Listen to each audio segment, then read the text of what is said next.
Good afternoon. Welcome to Solent Sports News. It's 3 o'clock and I'm Shili Jia from Sports Broadcast Journalism.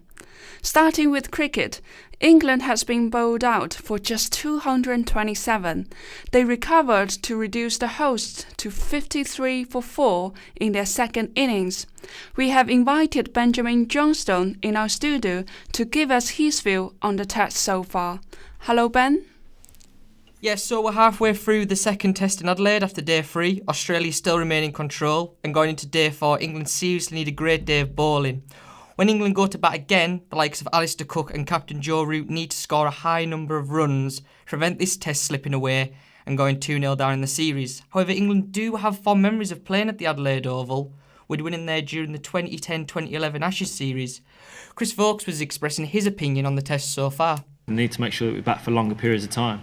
We didn't do that today, and that's why we were behind in the game. So we need to make sure that we, come the next innings, we do apply ourselves for long periods of time, get stuck in the battle and try our hardest. Yeah, I would totally agree with what you're saying. I think if they go 2-0 down in the series, I can see a potential 5-0 whitewash like we've experienced in 2006-2007 series and the 2013-2014 series. So let's hope England can show a bit of character and level this test up and make it game on. Thank you, Ben. In football, Southampton had a 1-1 draw against Bournemouth on Sunday. They are now currently ranked number 11 in the Premier League table. Saints manager Mauricio Pellegrino says it was a fair result and a good response after going behind. We approached the game with personality. Today in the first half, we started well, but at the end of the first half they were a little bit better than us. But our reaction was really positive. We are now connected to Adam Leach, the chief sports writer at the Daily Echo. Is that Adam?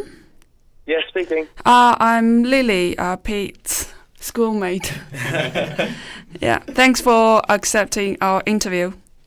No worries, no problems. You see it as a 2 points lost or 1 point gained from this game? No, I mean, it's a very hard thing to say. At any point away from home in the Premier League is a decent point. You can't really knock it as a result. It is a decent to get a draw away from home no matter who you're playing. So the bare minimum really was to try and get a point out of this game. But when you're in a match and you have those chances to win away from home in the Premier League, that's not something that you have all the time. It is difficult and you have to work hard to get that. So once you've achieved that, once you've had the chance to win, you know that the victory was kind of within your grasp.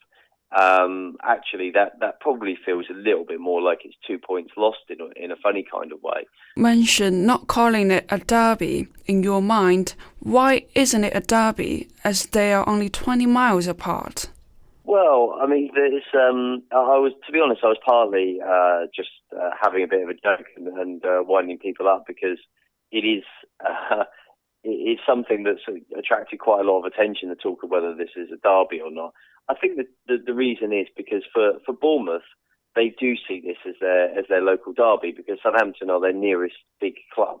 So for them, this is a really big game in that respect. But for Southampton, their derby, the only one that counts, is Southampton-Portsmouth. I mean, that is a huge derby. It's what I'd argue is one of the biggest rivalries, one of the fiercest rivalries that there is in English-British football. It's very intense. All football fans are now looking ahead to next year's World Cup as the draw from the group stages was completed this past Friday. How big of a part will Southampton play through in next year's event? Pete Bowdy reports. Still full of running and is Goetze! It's Mario Goetze! It's Super Mario! He might just have won the World Cup for Germany!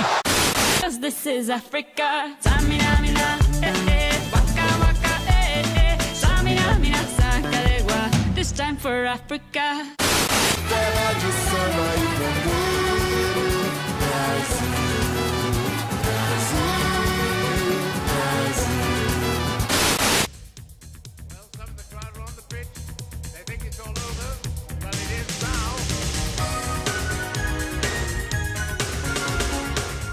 World Cup fever is now well and truly upon us as the draw for the group stages of the 2018 World Cup took place and revealed to all 32 teams involved who they will need to compete against to reach the knockout stages.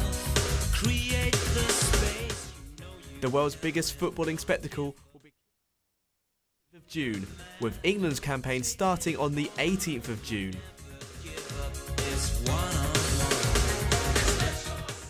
It was a draw that left many England fans quietly confident as they were placed in Group G alongside Belgium, Tunisia and Panama. Many supporters of the Three Lions still have major doubts when it comes to the national team, following on from the embarrassing defeat suffered to Iceland at the European Championships in 2016. He jumped up in front of Ali, England are out. It's another wretched night for England at a major tournament. It's difficult to think of anything quite as humbling as this defeat. Despite the side's record at previous national tournaments, chief sports writer at the Daily Echo Adam Leach believes the group could possibly give Gareth Southgate's side some momentum going forward in the competition. Well, I think it's a good draw for England. I don't think you can really say anything else than that. I mean, you look at that now, you look at the group they've got, and you realistically, with two minnows in the group, there's no way that you shouldn't be getting through to the knockout stages.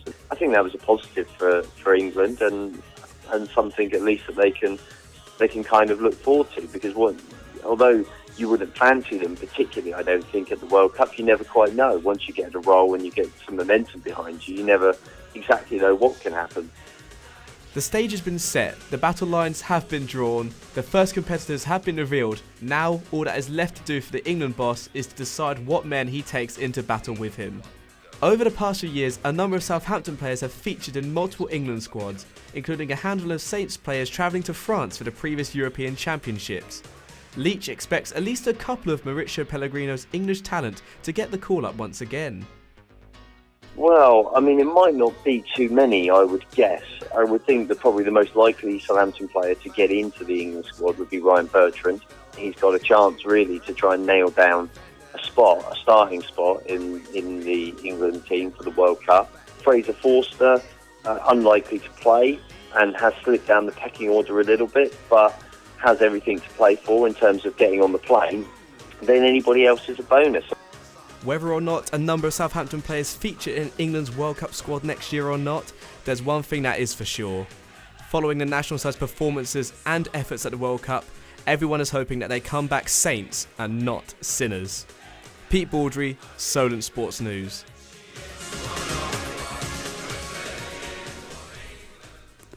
That's all from us now.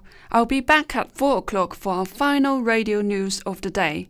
You can keep up to date on our website solentjournalism.co.uk. See you at 4.